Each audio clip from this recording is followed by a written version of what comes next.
Ini bab imamah an-nisa.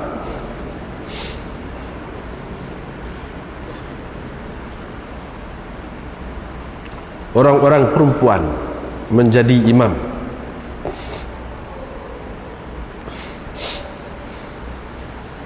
Ataupun imamah untuk orang-orang perempuan, bagi orang-orang perempuan, ini jawatan imam ataupun kedudukan sebagai imam bagi orang-orang perempuan. Dengan sanadnya Imam Abu Daud meriwayatkan dari Ummi Waraqah bahawa Nabi SAW ketika mahu pergi berperang Badar, beliau berkata, ini Ummi Waraqah menceritakan kepada perawi di bawahnya, saya berkata kepadanya, wahai Rasulullah, i'dzalli fil ghazw, izinkan saya untuk pergi berperang bersamamu, supaya dapat saya merawat orang-orang yang sakit di kalangan kamu. Mudah-mudahan atau moga-moga Allah memberi ataupun mengurniakan kepadaku mati syahid. Qala, baginda sallallahu alaihi wasallam menjawab, qarri fi baitik, tetaplah engkau duduk di rumahmu, kerana Allah azza wa jalla akan mengurniakan syahadah, yang mati syahid kepadamu. Qala, perawi berkata, kerana itu Ummu Waraqah dipanggil sebagai asy-syahidah, dipanggil dengan gelaran asy-syahidah. Qala, perawi berkata, wa kanat qad qara'at al-Quran, beliau telah belajar Al-Quran, telah menghafal Al-Quran. Fasta'dhanat, kerana itu beliau meminta izin dengan Nabi SAW untuk mengambil di rumahnya ataupun di perkampungannya muazzin yang dapat azan untuknya. Qala, perawi berkata, yakni perawi yang mengambil daripada dia lah, daripada Ummu Waraqah tadi. Wa kanat dabbarat ghulaman laha wa jariyatan, beliau telah memudabbarkan seorang hamba lelaki dan seorang hamba perempuan miliknya. Faqama ilaiha bil lail, maka kedua orang hamba itu bangkit pergi kepadanya, lalu menutup mukanya dengan satu kain selimut sehingga mati, yakni kerana tidak boleh bernafas. Wa dhahaba, dan mereka pun pergi, yakni cabut lari. Fa asbaha Umar, besok pagi Sayyidina Umar berdiri di kalangan orang ramai dan beliau berkata, sesiapa yang tahu tentang kedua orang hamba ini, ataupun beliau berkata, ini syak perawi, sesiapa yang nampak kedua orang hamba ini, falyaji bihima, hendaklah dia membawanya datang. Fa amara bihima, maka Umar pun memerintahkan supaya kedua-duanya disalib, maka disaliblah mereka berdua. Fakana, dan itu adalah orang, dan mereka berdua adalah orang yang mula-mula disalib di Madinah. Dengan sanadnya Imam Abu Daud meriwayatkan dari Abdurrahman bin Khallad dari Ummi Waraqah binti Abdullah bin Al-Harith hadis ini. Wal awal, hadis yang pertama lebih sempurna.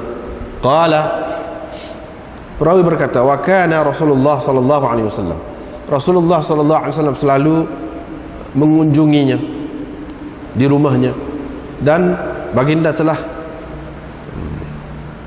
menentukan muazzin untuknya, untuk azan.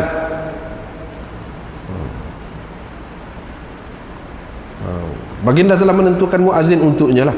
Wa amarha an ta'umma ahla dariha, dan baginda menyuruhnya supaya menjadi imam kepada orang-orang kampungnya ataupun penduduk di perkampungannya. Qala Abdurrahman berkata, ini perawi ini, fa ana ra'aitu muadzinha, saya pernah tengok muadzinnya itu syaikhan kabiran, seorang yang sangat tua.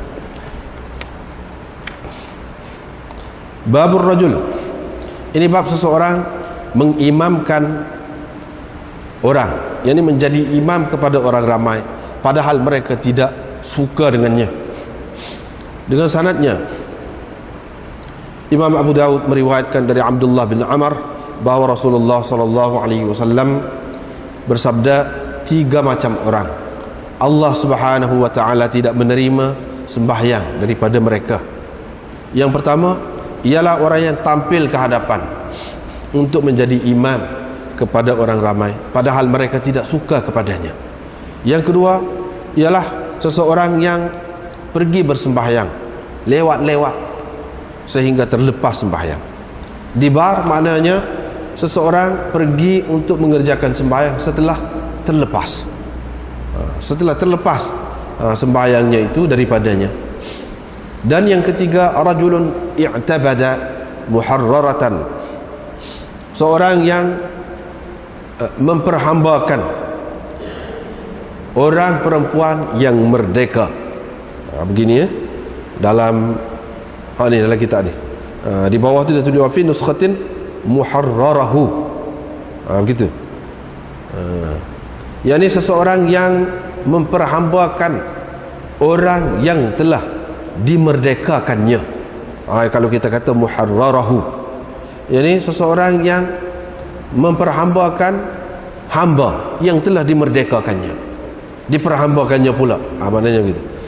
Babu imamatil barri wal fajir, ini bab orang baik dan orang yang tidak baik menjadi imam. Dengan sanadnya Imam Abu Dawud meriwayatkan dari Abi Hurairah, beliau berkata Rasulullah sallallahu alaihi wasallam bersabda, sembahyang fardu itu wajib di belakang setiap orang muslim, sama ada ia seorang yang baik atau seorang yang jahat, walaupun ia melakukan dosa-dosa besar. Babu imamatil a'ma, ini bab orang buta menjadi imam. Dengan sanadnya Imam Abu Dawud meriwayatkan dari Anas bahawa Nabi SAW telah meminta Ibnu Ummi Maktum supaya menggantikannya menjadi imam kepada orang ramai, dan beliau adalah seorang yang buta. Babu imamati zair, ini bab orang pengunjung, pengunjung menjadi imam, ataupun orang yang datang berziarah, orang itu menjadi imam. Dengan sanadnya Imam Abu Dawud meriwayatkan dari Abu Atiyah maulam minna, seorang hamba yang telah dibebaskan dari kalangan kami.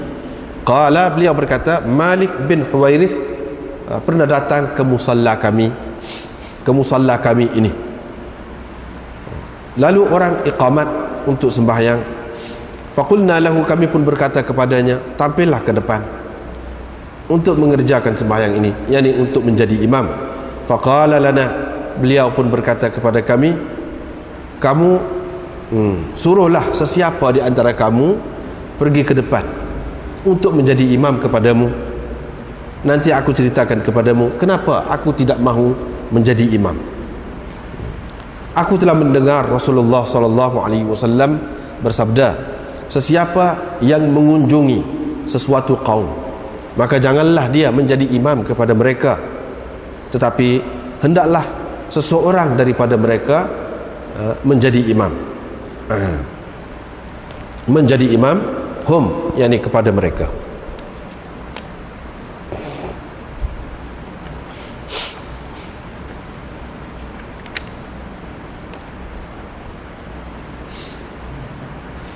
Ini masih lagi dalam bab imam, soal menjadi imam. Siapa boleh jadi imam, siapa tidak boleh jadi imam, siapa kurang molek jadi imam, siapa lebih molek jadi imam. Ini dalam cerita itulah, masih lagi dalam bab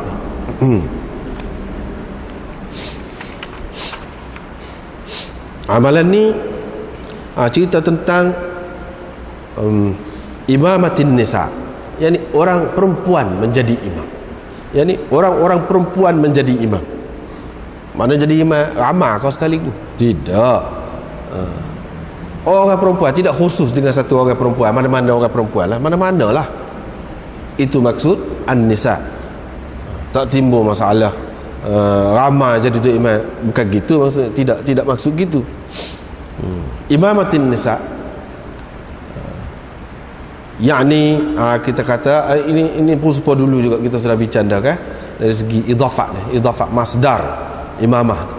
Idafat masdar di sini kepada fa'il, bukan kepada maf'ul. Itu yang dikehendaki oleh Imam Abu Daud. Yakni an-nisa itu menjadi imam, yang menjadi imam, dia jadi fa'il, bukan dia jadi maf'ul. Kalau kita kata idafat masdar kepada maf'ul, idafat masdar kepada maf'ul bermakna orang-orang perempuan itu jadi makmum, orang lain lah jadi tu imam kepada dia. Dan itu tidak dimaksudkan di sini.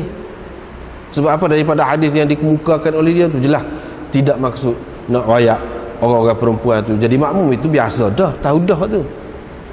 Tahu dah, memang kebanyakannya gitu. Hak ni cerita idafat masdar kepada fa'il. Dulu kita bercanda. Pentinglah. Kenapa hak tu idafat ni? Idafat masdar kepada fa'il ke idafat masdar kepada maf'ul? Di sini maknanya idafat masdar kepada fa'il.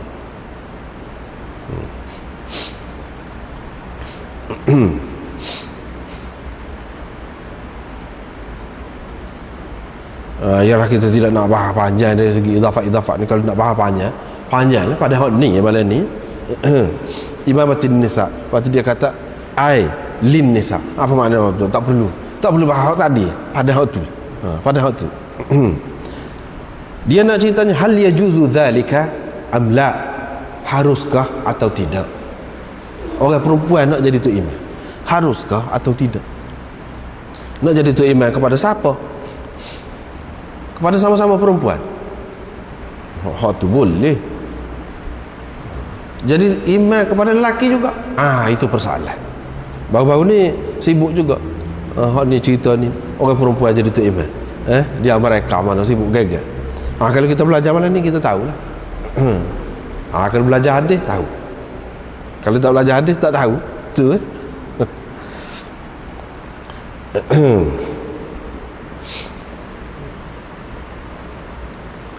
perawi dia tu tak ada apalah. Gitulah.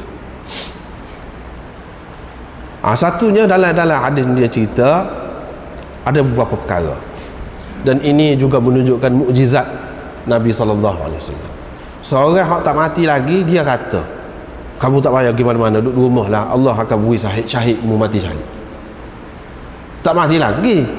Ketika kata tu, sehingga sahabat-sahabat ni panggil dia Asy-Syahidah. Panggil dia Asy-Syahidah. Padahal orang tu tak mati lagi, tak mati syahid lagi. Itu satu perkara pelik. Dan akhirnya berlaku seperti yang disebutkan oleh Nabi SAW. Memang mati semua. Dia tidak pergi perang, minta pergi perang. Nabi SAW tak beri, suruh duduk di rumah saja, dan Allah akan bagi mati syahid itu kepadamu walaupun duduk di rumah. Panggil sahabat-sahabat, panggil Asy-Syahidah. Nabi SAW selalu pergi berkunjung ke rumah dia. Sahabat-sahabat lain pun lagu tu juga. Dan akhirnya mati syahid. Seperti kita terjemah saat ni lah, lagu mana seorang hamba lelaki dan hamba perempuan dimudabbarkannya. Mudabbar itu satu istilah dalam sistem hamba lah. Yang ni seseorang mengatakan kepada hamba dia, engkau merdeka bila aku mati. Bila aku mati engkau merdeka. Kalau aku tak mati tak merdeka. Hamba dua orang ni berasa bila nak mati, nak merdeka.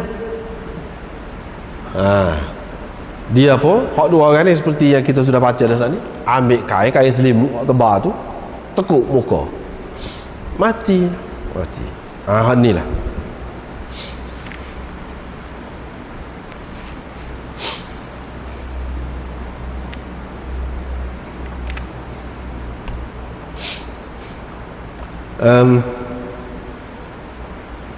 Satu lagi riwayat yang ni dalam Abu Daud. Satu lagi riwayat yang dikemukakan oleh Hafiz Ibn Hajar dalam Isabah. Cerita dia ni ada belakang ni, bukan dalam sebuah kitab lah. Ada banyak kitab. Selepas Hafiz Ibn Hajar mengemukakan hadis Abu Daud ini, wa akhrajahu Ibn Sakan. Hafiz Ibn Hajar kata hadis ini juga telah dikemukakan oleh Ibn Sakan min tariq Muhammad bin Fudail, dan lafaznya begini. Lafaznya begini, ada beza sikit. Iaitu dia berkata, wahai Rasulullah, kalaulah engkau izin kepadaku untuk pergi berperang bersamamu, maka dapatlah aku merawat orang-orang yang sakit di antara kamu dan dapat mengubat orang-orang yang luka. Fala'allallah, selain itu boleh jadi Allah akan mengurniakan mati syahid untukku, kepadaku. Qala, Nabi SAW kata, wahai Umma Waraqah, uq'udi fi baitik, kamu duduklah di rumahmu, nanti Allah akan membawa mati syahid itu ke rumahmu. Itu dia kata, fa inna Allah sayuhdi ilaika syahadatan fi baitik, Allah akan menghadiahkan kepadamu mati syahid di rumahmu. Rasulullah SAW selalu berziarah ke rumah dia, dan baginda telah menentukan muazzin untuk dia, dia bal lah untuk dia. Qala wa kana laha ghulam, dan dia ni ada hamba lelaki dan hamba perempuan. Fadabbaratuhuma, sebab tadilah dia pun memudabbarkannya, sebab tadilah. Faqama ilaihi faghammaha, mereka pekuk muka, faqatalaha, lalu membunuhnya. Falamma asbaha Umar, bila pagi besok Umar pun kata, wallahi ma sami'tu qira'ata khalati Ummi Waraqah al-bariha, tak ada bunyi suara mocik Ummi Waraqah malah kata dia ngaji Quran, sekala bunyi ngaji. Fadakhala ad-dar, beliau masuk ke dalam rumah, tak ada nampak. Falam yara syai'an, tak ada nampak apa-apa. Fadakhala al-bait, masuk lagi ke dalam lagi. Dar itu mana kawasan rumah lah, luas sikit. Dalam rumah lagi tu bait. Rupa-rupanya dia terbungkus dalam satu kain selimut tebal di penjuru rumah. Faqala, Sayyidina Umar pun terus kata, sadaqallah wa rasuluh, benarlah Allah dan Rasulnya. Thumma sa'ida al-mimbar, kemudian Umar pun naik atas mimbar, dia sebut cerita tu. Wa qala, dan dia kata, alayya bihima, buat mari hak dua orang tu, igak, buat mari aku. Lepas tu boleh igak lah, igak-igak tu tanya, bila tanya dia mengaku ke apa. Lepas tu sebab tadi lah dia perintahkan supaya dibunuh dan disalib.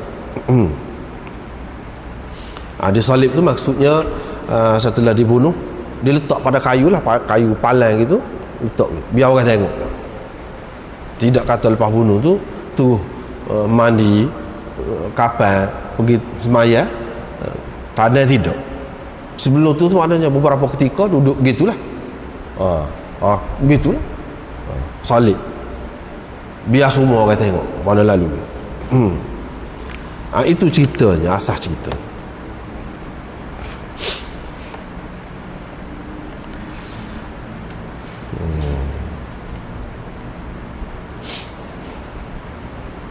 Hadis ini, sebelum kita pergi lagi, hadis ini tidak boleh menjadi bukti bahawa orang-orang perempuan itu tak boleh pergi perang. Setengah-setengah orang dia pergi dengan ni, tak boleh. Sebab apa? Kemudian lagi selepas daripada zaman Nabi SAW pun ada lagi sahabat-sahabat dia pergi perang. Kalau nak kata mansuh, hak pergi perang orang perempuan tu boleh pergi perang, tidak. Sebab apa? Masih lagi diamalkan oleh sahabat-sahabat. Selepas Nabi SAW wafat pun ada lagi. Bahkan termasuk hak Ummu Haram, kan kita sudah jumpa sama dah, hak cerita Ummu Haram itu, Nabi SAW sungguh suka. Apa suka?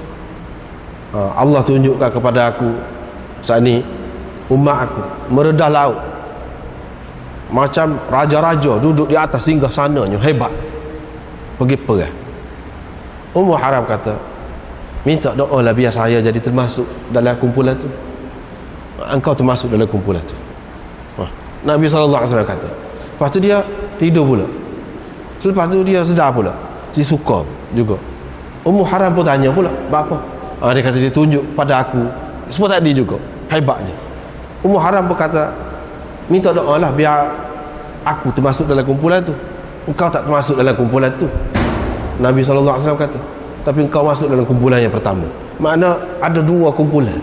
Tidak sekali lah pergi perang meredah laut.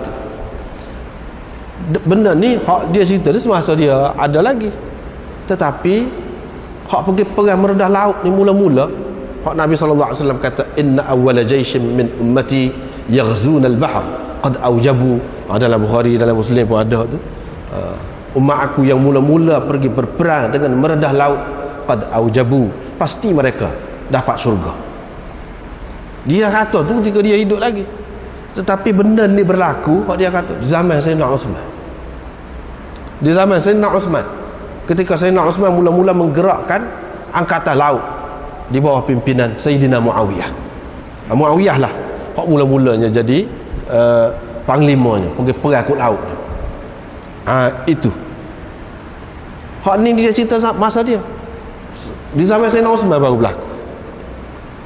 Kalau lah mansuh, kalau lah tak boleh, apa makna dia ditunjukkan kepada dia, dan termasuk Ummu Haram tu salah seorang adalah menunjukkan baguslah tu, boleh lah, tak apa, boleh orang perempuan pergi perang pun kalau suasana mengizinkan. Ada keadaan-keadaan tertentu Nabi SAW tak bagi orang perempuan pergi macam ni. Bukan orang perempuan saja, orang lelaki pun ada dia tak pergi. Sayyidina Uthman pun tak pergi perang Badar. Mereka dia lelaki, ada sebab. Ini tidak khusus dengan perempuan. Boleh jadi kira-kira cara dia tu dia nak menunjuk dah. Ni hikmat dia. Allah SWT telah buka kepada Nabi SAW rahsia alam lah, kita kata rahsia alam, qada takwini dia, yang kita panggil qada takwini, qada dalam alam takwin dia, keputusan dia dalam alam takwin dia, nak suruh terbukti, semua orang boleh tengok hak Nabi SAW ayat akan berlaku ke mana-mana walaupun dia tidak pergi. Supaya terbukti, maka Nabi SAW tak bui dia, duduk dulu. Walaupun begitu tetap terjadi. Hak ni orang panggil qada takwini. Nabi SAW mari ke dunia ni bukan nak ayat tentang qada takwini, tetapi nak cerita tentang qada tashri'i. Tu benda istilah yang kena faham. Luah benar tu waktu tu. Luah benar tu. Dia tidak mari nak ayat tu. Kalau mari nak ayat tu, kita kata apa dia tidak ayat selalu. Dah orang ni akan mati gini, kalau gitu beringatlah, tak sadut mudabbar lah hamba kamu tu, kamu ni akan mati. Tak ada. Hak ni nak ceritanya benda hak akan berlaku. Allah SWT sudah takdir akan jadi ke mana-mana. Sama ada orang tu tahu atau tak tahu. Nabi Allah SWT beritahu. Dia tahu. Tapi kalau ayat benda tu pun sia-sia. Memang akan jadi gitu. Kehendak Tuhan dah gitu. Sebab kita kata, apa ya Tuhan tidak beri ilham kepada orang zaman dulu dapat minyak, pandai buat kereta supaya orang zaman dulu naik kereta seperti kita. Tak boleh. Tak kena tu timbulkan persoalan begitu. Tidak. Dalam hikmah Allah SWT, orang pada 1000 tahun dulu, 5,000 tahun dulu nak pakai kereta, maka dia tak beri lah, tak tercetus lah dalam fikiran orang. Walaupun orang tu seperti kita juga, keperluan pun seperti kita juga. Tidak. Dan hak ni Allah SWT bagi kepada manusia kalau selagi hidup dalam dunia ni, peringkat-peringkat. Dia saja yang maha tahu. Dia nak buka mana, nak buih mana. Itu berkenaan dengan alam. Kita dapat mengambil manfaat daripada alam. Sekadar perlu kita. Lebih daripada tu, kalau manusia tahu pun tak sud juga. Tak sudah je. Kalau dia tahu hak mana nak mati dengan cara lagu tu, mati juga. Baik tak tahu, untuk umum ni tidak gelisah sangat. Tidak gelisah sangat. Dia mari nak cerita apa dia? Qada tashri'i. Yang ni keputusan Allah dalam bentuk syara, berupa syara, hukum syara, agama. Dia mari cerita tu. Bukan mari cerita pada tahun sekian-sekian gerhana bulan akan berlaku. Hak tu orang yang kaji bahagian alam, kaun. Takwin itu mana kaun, alam semesta. Orang hak kaji hak tu dia boleh lah sikit sebanyak.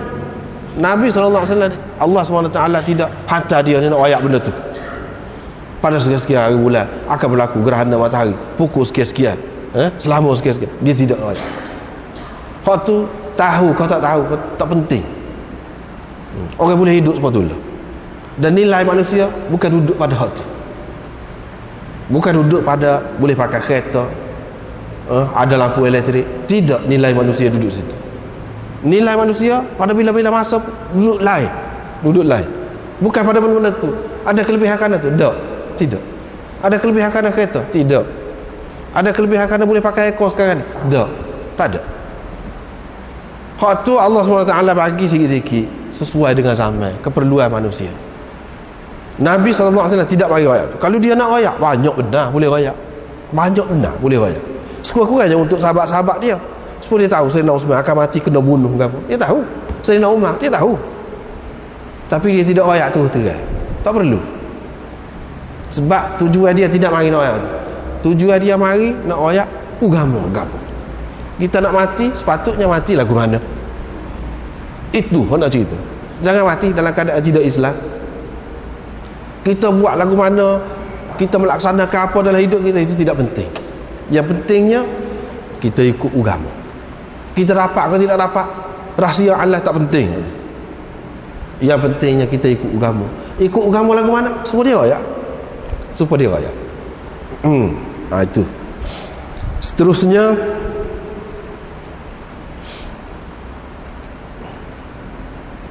dan Nabi SAW suruh duduk di rumah, tak pergi mana-mana, dan dia dipanggil Asy-Syahidah kerana kata-kata Rasulullah SAW. Dan dia ni qad qara'at al-Quran, telah baca Al-Quran. Baca Al-Quran ni dalam istilah hadis ni maksudnya bukan baca, maksud dianya ialah hafal Al-Quran.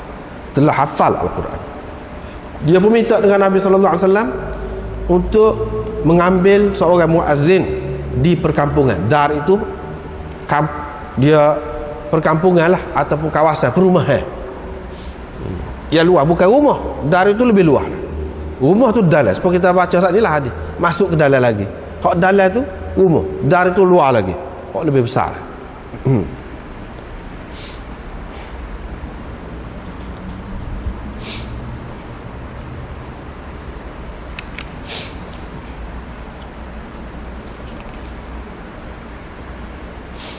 Hak jadi masalah sininya, iaitu Nabi SAW benarkan dia jadi tu imam. Wa amaraha an ta'umma ahla dariha.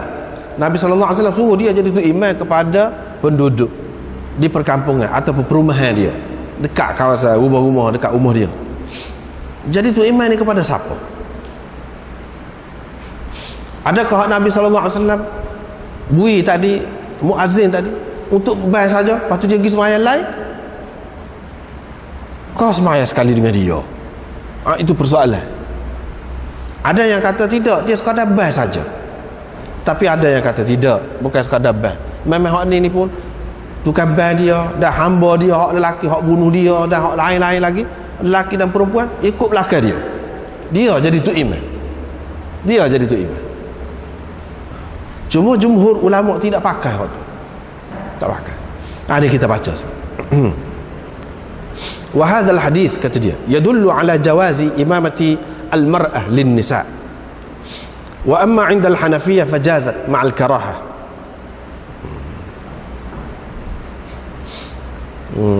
Itu tak apa, dalam mazhab Hanafi dia. Hadis ini menunjukkan harus orang perempuan menjadi imam kepada orang-orang perempuan yang lain. Di sisi ulama-ulama dalam mazhab Hanafi harus, tetapi makruh. Dalam Bada'i' dia ada sebut begitu juga perempuan boleh menjadi imam secara umumnya, sehingga kalau dia menjadi imam kepada ramai orang perempuan pun boleh. Tak apalah.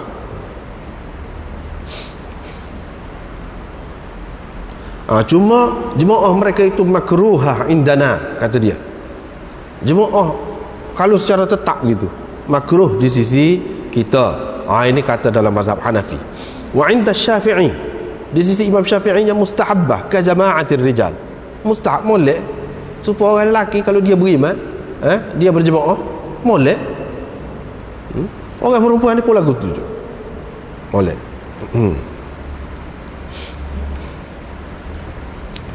Ada diriwayatkan beberapa hadis berhubung dengan perkara ini, tetapi itu berlaku di permulaan Islam. Thumma nusikhat ba'da dhalika, kemudian dimansuhkan selepas itu.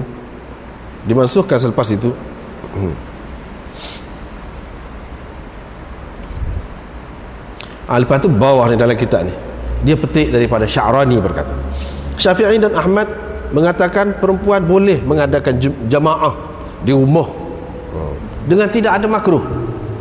Tidak ada makruh, dia nak jemaah pokok dia tak makruh. Tetapi Imam Abu Hanifah dan Malik mengatakan makruh. Tetapi mengikut apa yang zahir disebutkan oleh Ibnu Ruslan, bahawa makruh di sisi empat imam ni. Itu mengikut dia lah, tapi ramai lagi orang lain kata tidak. Muwaffaq berkata riwayat daripada Imam Ahmad berbeza-beza. Ada riwayat daripada Imam Ahmad menyebutkan mustahab, elok lah, molek lah. Inilah pendapat Syafi'i, Ishaq dan Abu Thawr.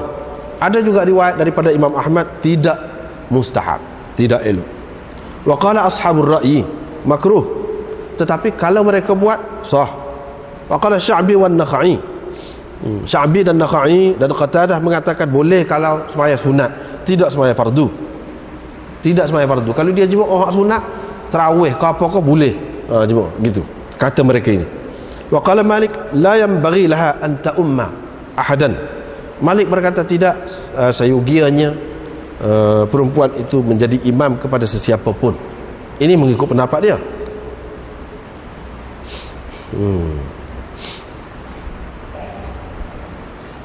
Kemudian ni syarih ni Khalil Ahmad Saharanpuri mengatakan, dia mari pula selepas dia mari hak tadi, dia kata Ibnul Humam, yang ni seorang tokoh ulama dalam mazhab Hanafi ni, dia pertikaikan hak tadi. Kan tadi kan kita sudah baca dah, dia kata hak ni cerita di permulaan Islam, kemudian sudah mansuh. Ibnul Humam bantah, kata sudah mansuh tu dengan riwayat yang dinukilkannya daripada Mustadrak dan daripada Kitabul Athar karangan Imam Muhammad dan daripada Abi Dawud, hadis Ummu Waraqah ni. Kemudian dia jawab, selepas dia jawab tu huraian panjang lah. Dia Ibnul Humam ni pengarang kepada kitab Fathul Qadir. Fathul Qadir ni syarah kepada kitab Hidayah. Kitab Hidayah ni kitab yang memang muktamad lah, boleh dikatakan kitab nombor 1 kalau selepas daripada hak imam-imam dulu di kalangan dia. Hak ni kitab nombor 1, rujukan utama. Ibnul Humam ni dia syarah kepada kitab Hidayah.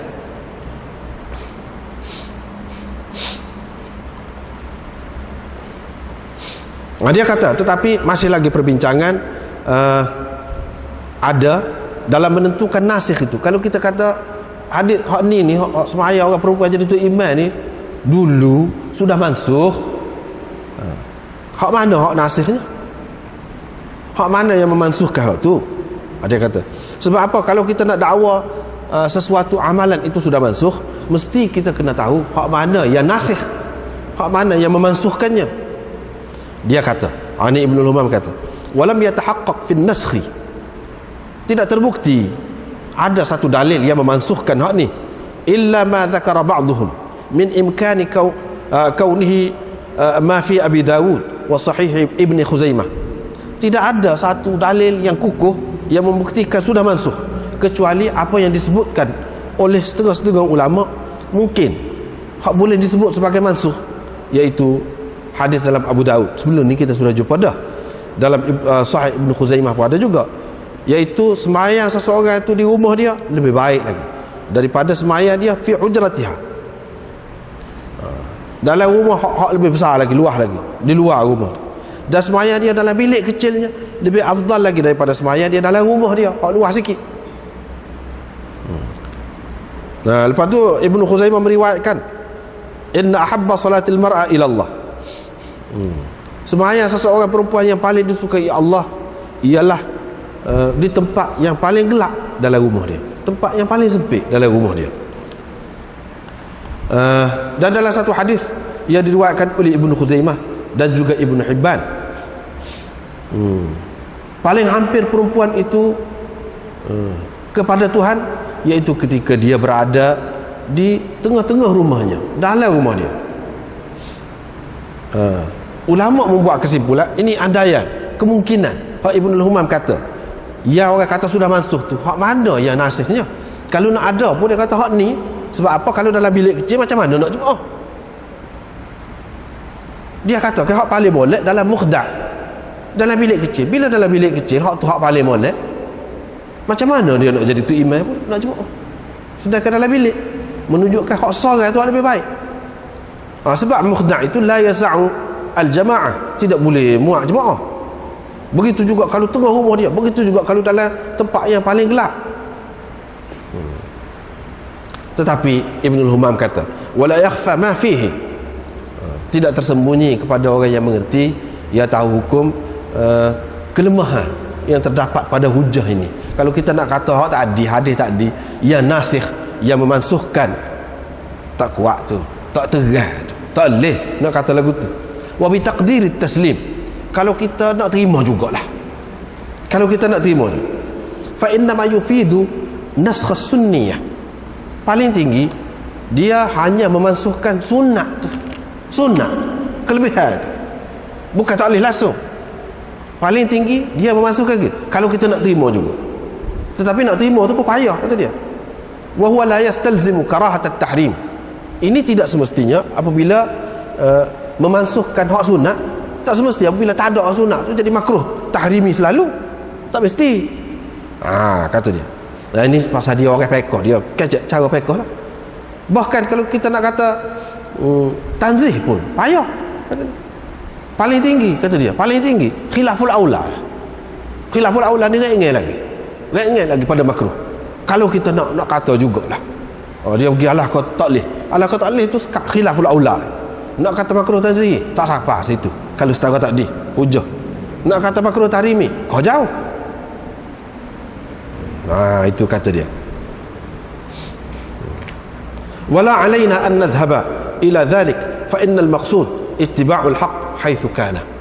Tak dapat tidak kita kena kata begitu, sebab maksud kita ialah nak mengikut yang betul biar di mana pun kebenaran itu berada. Sebab dia ni mazhab Hanafi, dalam mazhab Hanafi duk kata makruh, jadi dia tak sah, dia tak setiba. Bagi dia tidak makruh. Ibnul Humam mengatakan tidak makruh.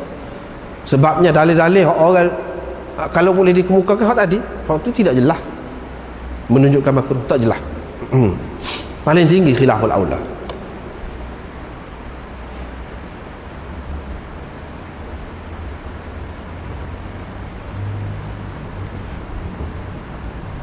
Mulla Aliul Qari pula dalam syarah Nuqayah, dia kata dalam syarah Majma', fa'alna kadzalika hina kanat jama'atuhunna mustahabbah thumma nusikha al-istihbab. aqulu al-azhar anna al-karaha mahmulun ala zuhurihinna wa khurujihinna wal jawaz ala tasatturihinna fi buyutihin. Mereka, maksud mereka di sini Aisyah, Ummu Salamah juga jadi tu imam dalam jemaah orang perempuan, dan itu elok. Kemudian dimansuhkan istihbab itu, dia kata dimansuhkan istihbab itu dari segi dalil hak mansuh. Sebab Ibnul Umam kata tadi lah tak jelas. Aqulu, kata Mulla Aliul Qari, makruh ni kita pakai kalau nak kata makruh kalau mereka tu sembahyang secara terbuka, terdedah, secara terbuka. Hak kata harus tadi kalau mereka dalam keadaan tertutup, sama-sama dia tempat tertutup, di rumah mereka.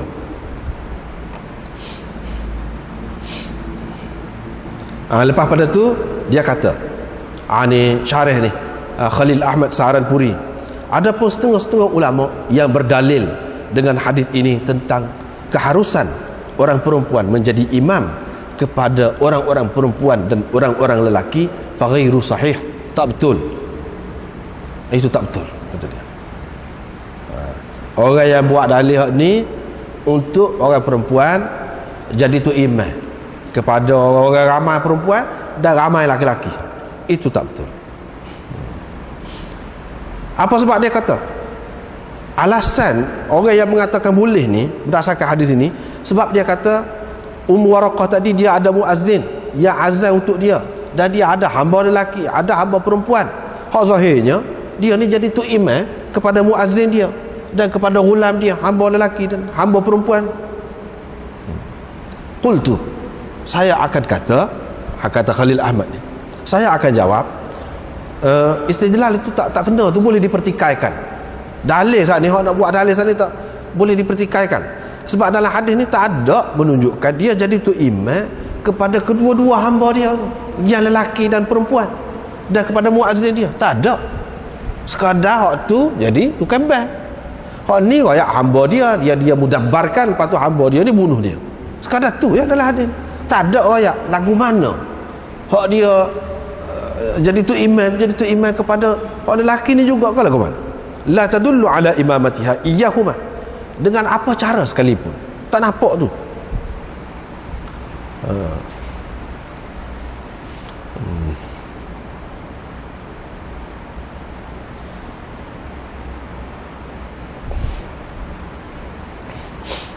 Hak zahirnya kata dia, kalau kita terimalah dia jadi tu imam, fa ghairu haqiq bil istidlal, maka tidak boleh nak buat dalil sebab tak terang tu dalil tu. Apa lagi di dalam hadis Daraqutni yang diriwayatkan oleh Daraqutni, dia ada sebut Ummu Waraqah tu Nabi SAW izinkan untuk dia jadi tu imam kepada nisaa duriha, orang-orang perempuan di perkampungan dia ataupun kawasan perumahan dia. Lagu tu Daraqutni riwayatkan. Ini ada ziyadah dalam riwayat Daraqutni, yajibu qabuluha, yang mesti kita terima sepatutnya, yakni dia jadi tu imam kepada orang-orang perempuan saja. Hak jadi tu imam kepada orang-orang perempuan saja tu hak tu pun ada khilaf lagi. Tetapi Syafi'i dan Ahmad dan ramai lagi orang lain yang disebutkan tadi mengatakan elok lah, molek. Seorang lelaki lah kalau Jumaat ada tu imam seorang, molek. Ada ni pun dalam orang perempuan ni pun gitu juga.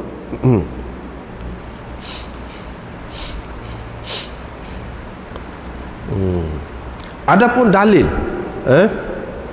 untuk mengatakan orang perempuan tidak boleh menjadi imam kepada orang lelaki, boleh jadi kita boleh ambil hadis yang dinukilkan oleh fuqaha, di mana Nabi SAW bersabda, akhiruhunna min haitsu akharahunna Allah, kamu letakkan mereka di belakang di tempat yang Allah letakkan, yakni kedudukan mereka di belakang. Situ Allah SWT letakkan. Kalau di belakang macam mana dia nak jadi tu imam? Dan perintah ini umum, terutamanya apabila ada lelaki baru boleh faham. Kalau perempuan saja tak ada makna. Letakkan mereka di belakang. Mereka tu hak mana dah perempuan belakang. Baru ada makna kalau Nabi SAW ni kata kepada semua termasuk lelaki, kamu letaklah mereka di belakang, iaitu di tempat yang Allah letakkan mereka. Mana letak mereka di belakang? Apabila ada kamu tu siapa? Lelaki. Kalau sama-sama perempuan belakang, tak ada mana letak belakang. Duduk depan boleh jadi tu imam, boleh, apa-apanya. Hak ni masalah kalau ada lelaki. Boleh kita ambil daripada hadis itu, kata dia. Walakin qala Ibnul Humam, tetapi Ibnul Humam bantah. Ibnul Humam bantah, lam yathbut raf'uhu fadlan an kaunihi minal masyahir, kata dia. Ini tidak sabit hadis ini marfu'nya. Bila tidak sabit marfu', tak boleh nak ada dalil. Apalagi kalau kita nak kata dia ni diriwayatkan oleh perawi-perawi yang masyhur, tidak. Ibnul Humam tak sih. Mungkin itu kemungkinan yang pertama, boleh nak buat dalil hak ni. Yang kedua, boleh juga kita buat dalil orang perempuan tak boleh jadi tu imam, iaitu imamati Anas wal yatim haitsu qamat al ajuz min wara'i Anas wal yatim. Anas menjadi imam dan anak yatim, ataupun imamati Anas wal yatim, ini idhafat masdar kepada maf'ul, yakni Nabi SAW menjadi imam kepada Anas dan anak yatim. Itulah yang kita selalu jumpanya. Anas duduk belakang dengan anak yatim duduk, Nabi duduk depan, Ummu Sulaim mak dia duduk di belakang lagi. Ini menunjukkan kedudukan dia di belakang sekali. Dia duduk seorang di belakang, dia duduk suku.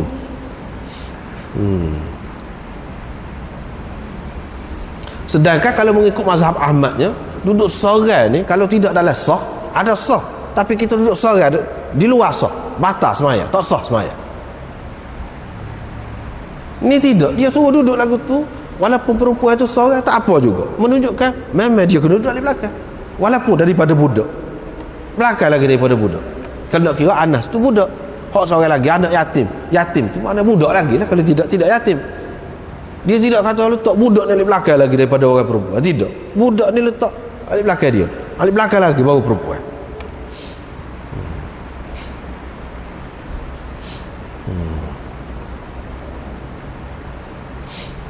Sebab apa? Ini mengikut mazhab Ahmad lah. Sebab apa? Ini mengikut mazhab Ahmad lah.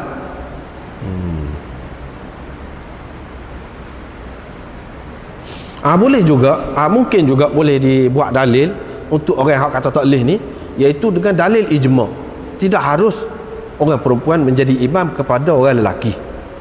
Faqaulul qailina bi jawazi imamatiha lirrijal mahjujun bi ijma'i man qablahu. Orang-orang yang mengatakan harus orang perempuan menjadi imam kepada orang-orang lelaki, itu tertolak hujahnya dengan sebab sudah ada ijma' sebelumnya. Itulah alasan.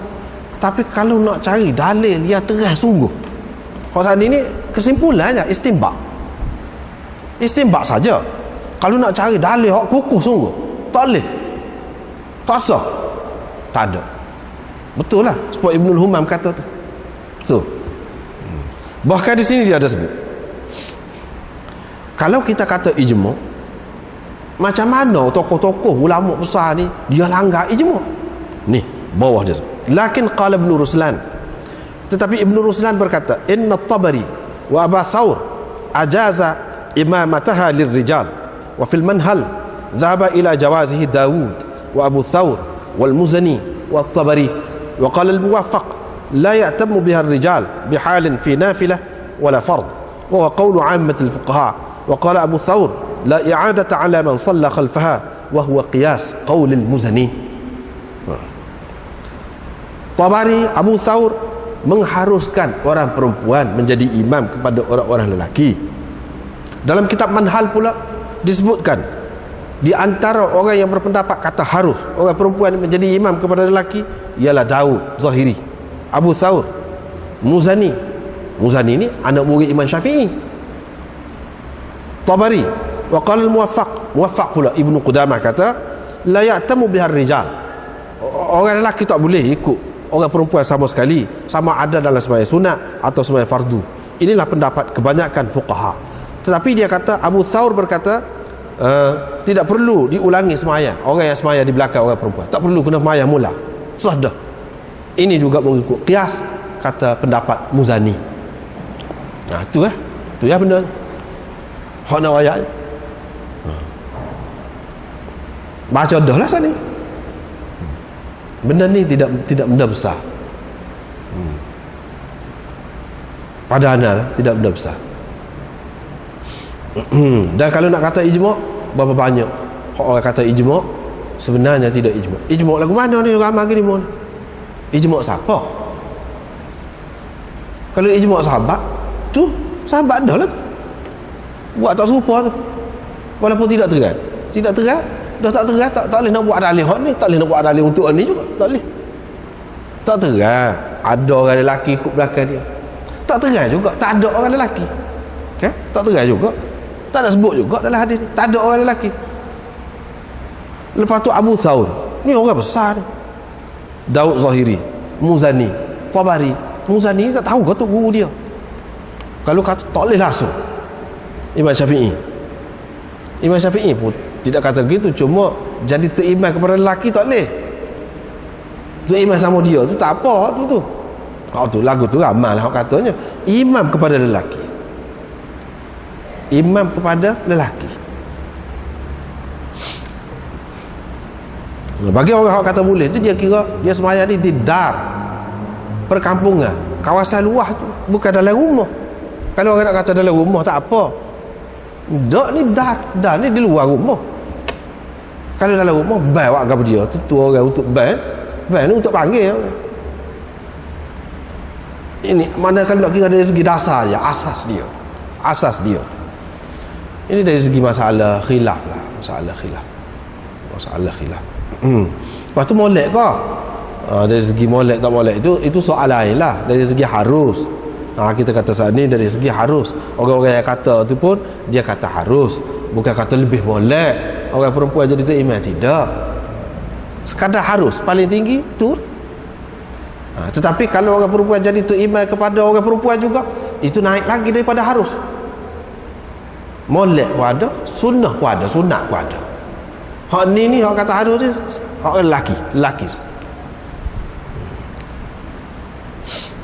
Kita kata kalau dari segi logik lah, hak ni perempuan ni, hak sini pun Nabi sallallahu alaihi wasallam bui dia jadi tu imam ni pun, dia ni hafal Quran ni. Nabi sallallahu alaihi wasallam seumur pun kita tengok dulu, hak ada kelebihan budak kecil disuruh jadi tu imam, budak kecil. Walaupun dari satu segi kuranglah dia, tetapi kerana kelebihan Quran, Nabi sallallahu alaihi wasallam suruh dia jadi tu imam. Hak perempuan ni pun gitu juga. Tujuan dia nak tunjuk kelebihan orang ada Quran, supaya dengan cara begitu orang bergomong ngapa Quran, ngaji Quran. Itu tujuan asal Nabi sallallahu alaihi wasallam. Lepas tu kalau kita nak kira dari segi amalan hak biasa ni, yalah dah ada ramai hak pandai, hak lelaki. Apa kita nak cari hak perempuannya? Lepas tu masalah kalau dia jadi tu imam kepada lelaki, dia nak baca derah apa? Itu satu persoalan yang lain pula. Ada yang mengatakan suara dia tu aurat, ada yang mengatakan tidak aurat. Kena bahas hak tu dulu. Suara dia tu aurat ke tidak? Kalau mengikut hak lebih kemahnya, hak kuatnya, tidak aurat. Suara dia, Nabi SAW dengar suara tu Sayyidina Umar saat ni, dia kata, mana kita tak dengar dia ngaji Quran semalam? Kalau aurat, baca derah awak ke dia?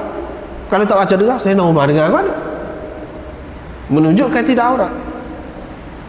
Dan bila tidak aurat, kalau boleh kejek ngaji Quran pun apa tak boleh? Apa tak boleh?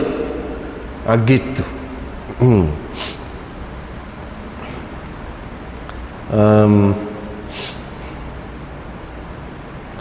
Sebab apa ni, kita ambil sikap terbuka lah, sikap terbuka. Ni benda pekoh, masih khilaf lagi, bukan masalah akidah, Kalau kita kemah-kemah sangat banyak perkara, kadang-kadang kita kemah ni tak boleh pergi lama juga, tak boleh pergi lama. Satu ketika dulu orang duduk kata orang Tino tak boleh jadi pemimpin lah, tak boleh jadi tu wakil lah, macam-macam. Lepas tu susah pula, susah sendiri.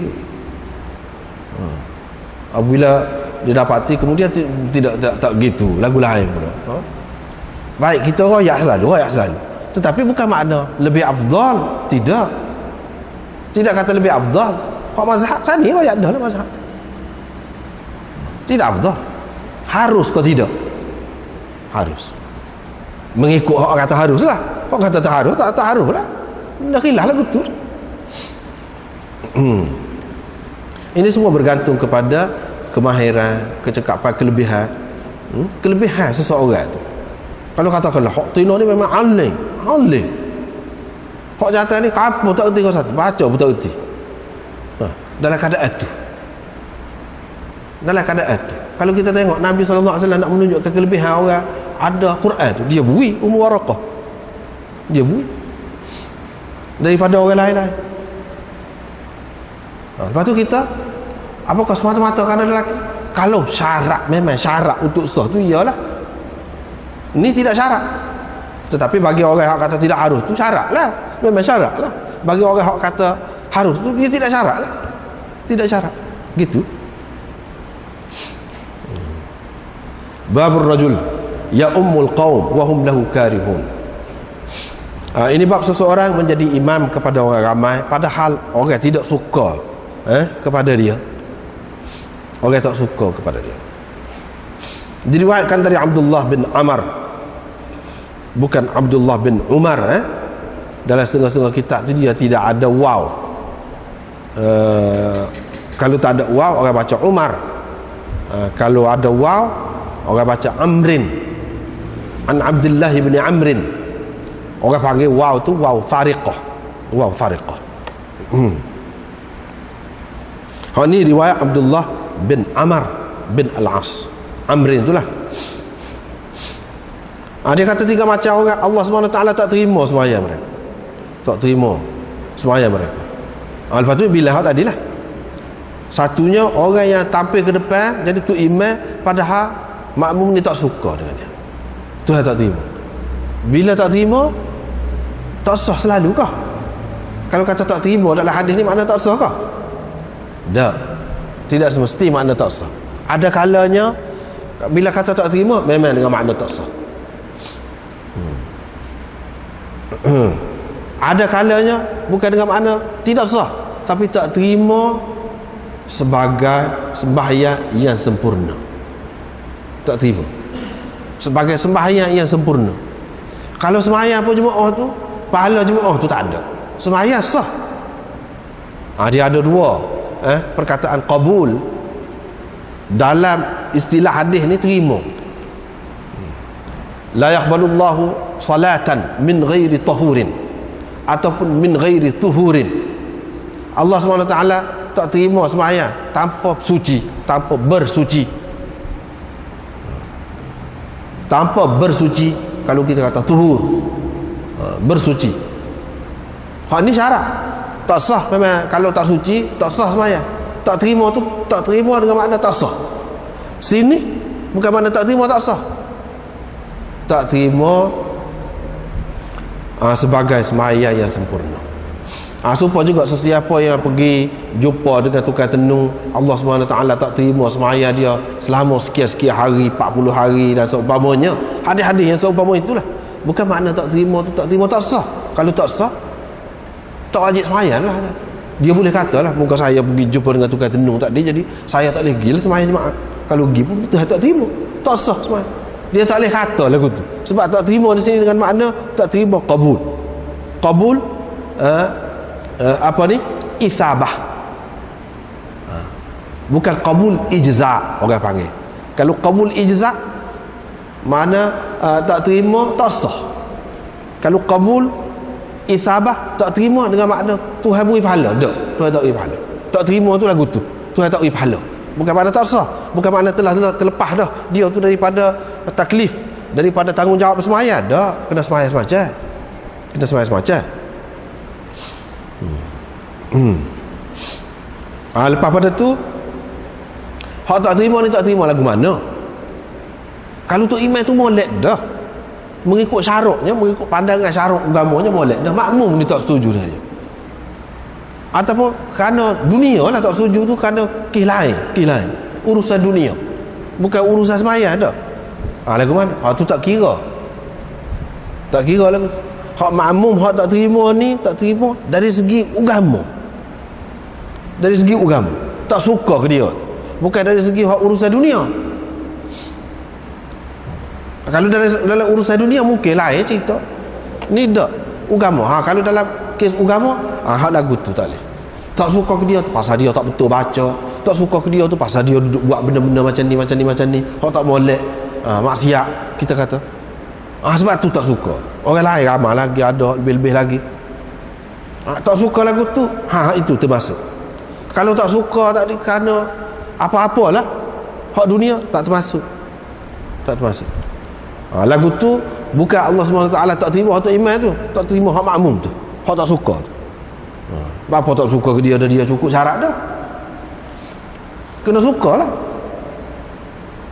Hak kata tak boleh ni, tak terima ni semaya dia tu, dalam keadaan orang tak suka ni berkait dengan agama, bukan berkait dengan dunia.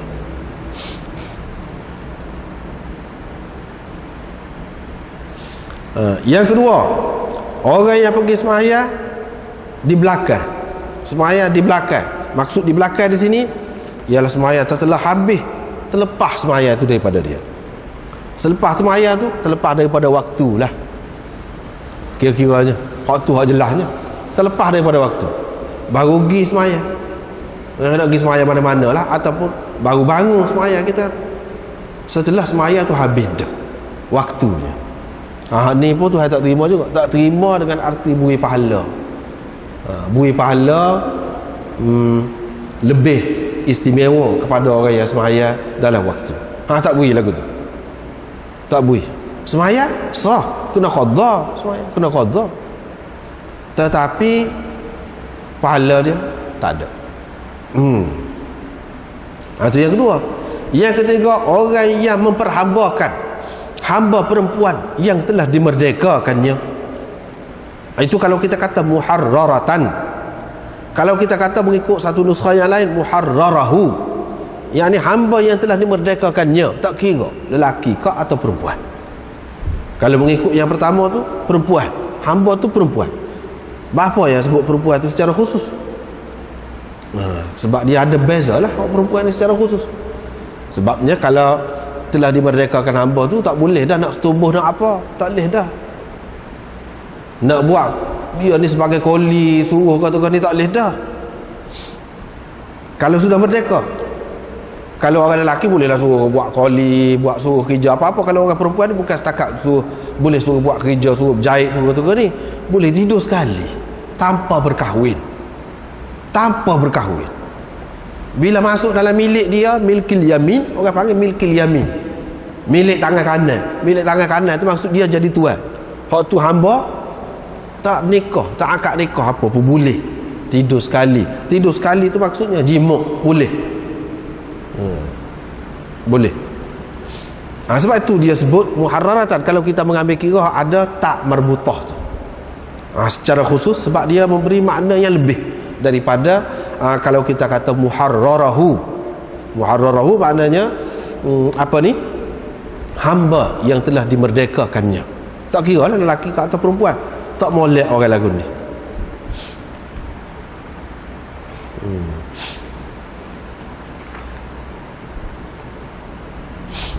Tetapi sanad ini ialah kita duduk bahas ni. Hak ada dalam isi ni, hak ada dalam isi dia, bukan ada dalam kitab ni saja, dalam kitab lain pun ada. Tapi hak dalam kitab ni sanad dia dhaif, tak kuat. Imran bin Abdin al-Ma'afiri, bukan Imran bin Abdil Ma'afiri, tidak. Kalau baca lagu tu idhafah, ini bukan idhafah.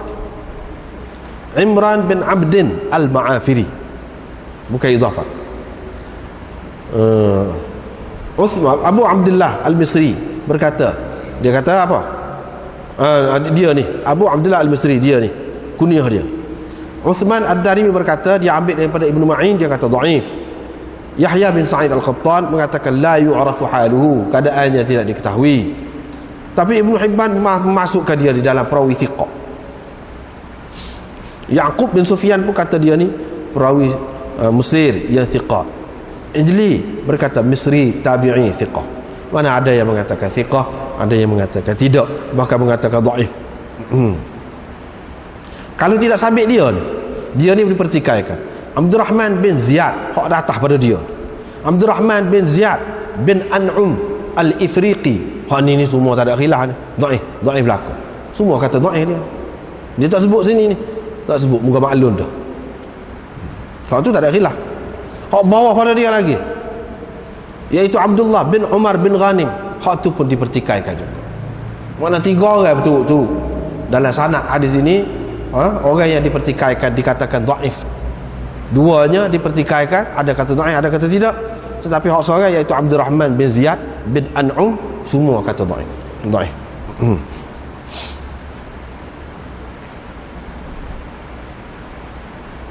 Tetapi hadis ni ada dalam kitab-kitab lain.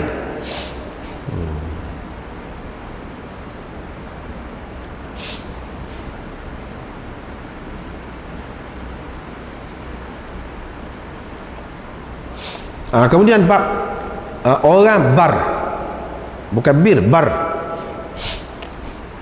Innahu huwal barrur rahim. Adalah Quran. Al-bar. Al-bar itu salah satu sifat Allah. Di sini bukan dengan makna sifat Allah, orang, sifat orang. Orang jauh baik, kita kata. Ini bab orang baik dan orang tidak baik jadi tu iman. Boleh ke tidak? Hak baik tu memanglah kita kata boleh lah. Hak tidak baik, hak tidak baik pun boleh juga. Bapa yang dia kapuh sekali ni, lebih menjurus kepada pemerintah ni.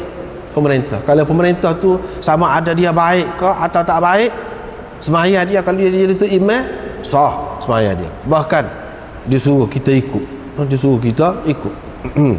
Tapi dalam setengah-setengah nuskhahnya, dalam nuskhah India tak ada ni hadis ni, bab ni tak ada sini. Ada tulis tepi kata dia. Dalam nuskhah India hanya hadis ni bab ni tulis tepi kitab. Dalam nuskhah Mesir ada. Orang kita ni nuskhah Mesir ada. Begitu juga sebelum dia ni Syamsul Haq Azim Abadi, dia buat syarah Abu Daud ni juga, namanya Aunul Ma'bud, syarah Abu Daud. Ini orang India juga. Dalam syarah dia tu pun ada juga hadis ni duduk sini. Dia pakai hak ada duduk sini. Dalam nuskhah India betul tak ada.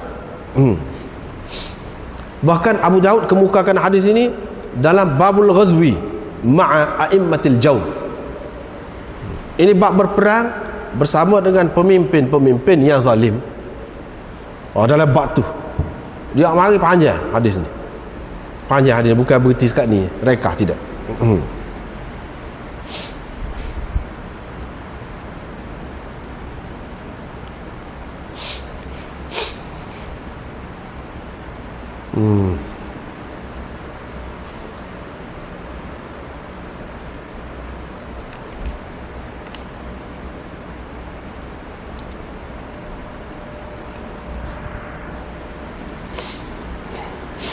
Tetapi hadis ini juga tidak sahih. Hadis ini juga tidak sahih sebelum pada kita pergi jauh. Sebab apa? Makhul dia tak ada jumpa dengan Abu Hurairah, tak ada ambil riwayat. Bermakna riwayat ini riwayat munqati'. Munqati' putus. Bila putus dhaif lah. Kalau kita tengok hadis dia pun nampak berat tu kalau mengikut ni. Sembahyang fardu wajib di belakang setiap orang Muslim, sama ada baik ataupun tidak baik, walaupun dia melakukan dosa besar. Cuba kita perhati isi dia. Kalau kita biasakan perhati hadis ni, hak mana dia katakan dhaif, mesti dia ada masalah. Mesti dia tak boleh lagi. Kalau kita uji kot ni ada, kita nampak kelemahan dia, nampak dari segi isi dia. Dari segi sanak dia tu ialah perlu tengok juga dari segi isi dia. Kalau kita pakai hak ni, sembahyang fardu ni wajib di belakang setiap orang Islam. Artinya sembahyang dia kena jemaah. Kalau tak sembahyang jemaah, tak boleh. Kita meninggalkan sesuatu yang wajib. Meninggalkan sesuatu yang wajib dosa. Dosa. Itu kesimpulan. Lepas tu tekan tak tekannya, suruh sembahyang berjemaah ni ikut orang, walaupun dia tu baik ataupun tak baik, walaupun dia melakukan dosa besar, lebih baik lagi sembahyang jemaah. Buat dia tu sebagai tu imam. Sebab tu kita kata tadi hadis ini lebih menjurus kepada pemimpin. Kalau pemimpin muslimin tu khalfa kulli muslimin, yani walin muslimin, pemerintah muslim. Bukan setiap orang Muslim semua orang Islam, dah pemerintah Muslim.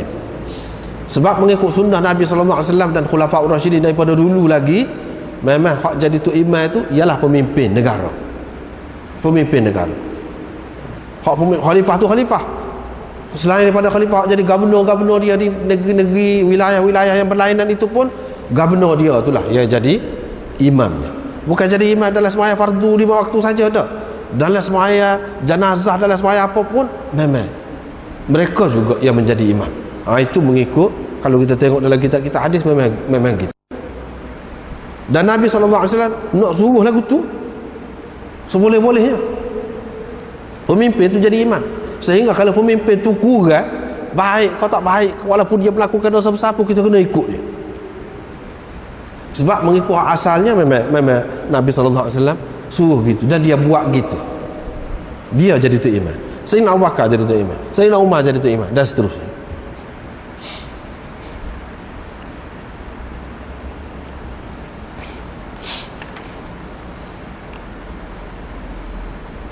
Tetapi hadis ini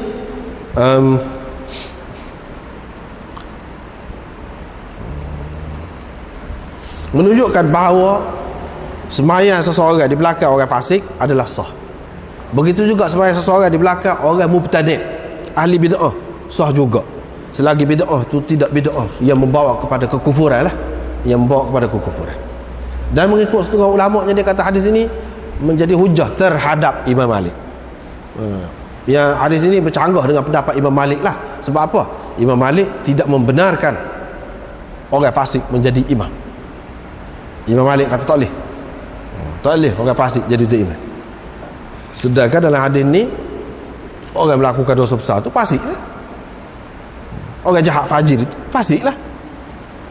Disuruh semaya semacam.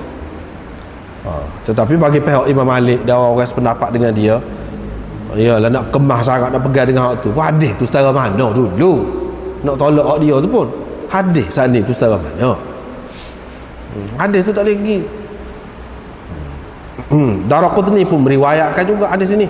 Dan dia kata, Daraqutni ni dia seorang yang pengkritik hadis. Bukhari Muslim tu dia kritik banyak. Dia kata makhul selepas dia kemukakan hadis ini.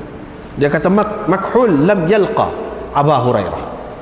Makhul tak jumpa dengan Abu Hurairah. Fal hadithu munqati'. Tak boleh jadi hujah nak menolak pendapat Imam Malik, tak boleh.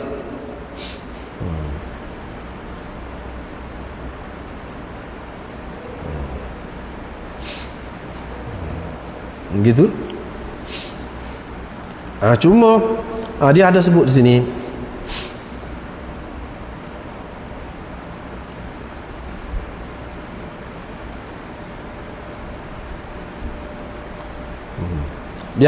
sini apa, walaupun hadis ni tidak marfu, tidak muttasil dan dikatakan dhaif,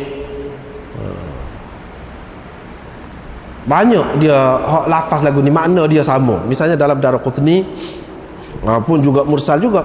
Dia kata iqtadu bikulli barrin wa fajirin. Kamu ikutlah orang baik kau, orang jahat kau ikut sembahyang. Tapi hak ni pun mursal juga.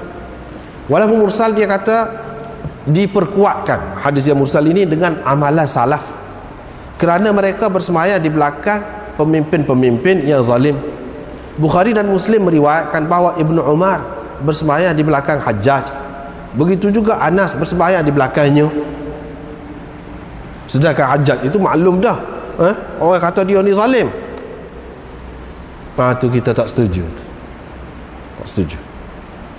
Sebelum pada tu dalam ni muka surat sebelum pada ni, waqad shalla Ibnu Umar khalf al-Hajjaj wa kafa bihi fisqan. Ibnu Ruslan. Ibnu Ruslan sebut. Banyaklah dalam kitab-kitab dulu selalunya dia buat contoh. Hak kemudian ni pun lagu tu juga dia ikut dulu. Dia buat contoh kalau hak boleh ikut orang fasik, ikut orang zalim ni, lagu mana? Sahabat ikut Hajjaj. Sahabat ikut Hajjaj. Pasal apa? Ikut Nabi SAW. Nabi suruh ikut orang hak fajir ke, hak zalim ke, hak baik ke, Nabi SAW suruh ikut belakang. Ini dalil bahawa tak apa ikut orang fasik pun, amalan sahabat. Anas ikut di belakang Hajjaj. Apa ni, Ibnu Umar ikut di belakang Hajjaj. Kalau tak boleh, macam mana mereka ikut? Itu alasan. Dalam Bukhari ada sebut ni.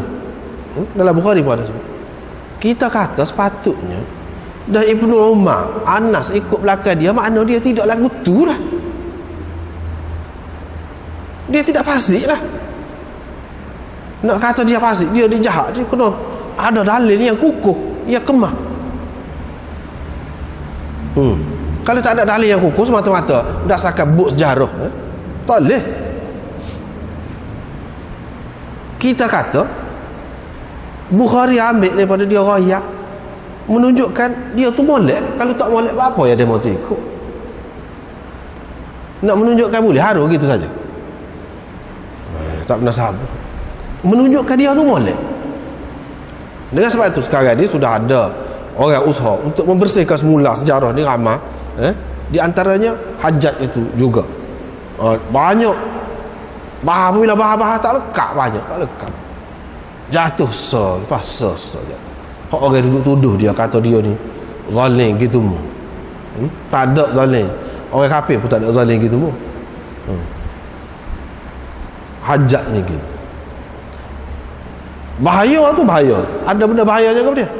Dia tu pengumpul Quran, dia baris kepada dia Quran. mengikut cerita ramai-ramai dia. Bila-bila dia tu jahat, kita terima pula dia. Mana tahu takut dia boleh bunuh orang, boleh buat jahat gini, macam-macam lah dia boleh buat. Makanya ubah dia kan. Ada kemungkinan tu kalau orang nak timbul kemuskilan gitu. Sebenarnya tak ada. Hajat ni pun tidak seteruk yang digambarkan itu. Kalau ada pun kekurangan dia, dia sebagai manusia ada kekurangan sebagai manusia. Tetapi seperti mana yang digambarkan dalam sejarah tu, sehari-hari bunuh beratus-ratus orang, beribu orang bunuh, tak ada satu pun riwayat yang sahih. Bahkan kita kena kata dah Bukhari Muslim raya, dan Ibnu Umar begitu hormat dalam Bukhari ada sebut kepada Hajjaj, hormat. Ibnu Umar biarkan Hajjaj ini jalan duduk tengah, dia iring Hajjaj. Ibnu Umar di pasal mana? Jangan jenis dayus. Dah, sahabat-sahabat tidak lagu tu. Sahabat tidak lagu tu. Itu dalil kita. Lepas tu orang tu kata dia ni fasik, dia ni. Mana dalil? Dalil yang kukuh. Kalau cerita gitu saja tak boleh, tak boleh pakai. Ni banyak terikut-ikut. Sebenarnya tidak gitu.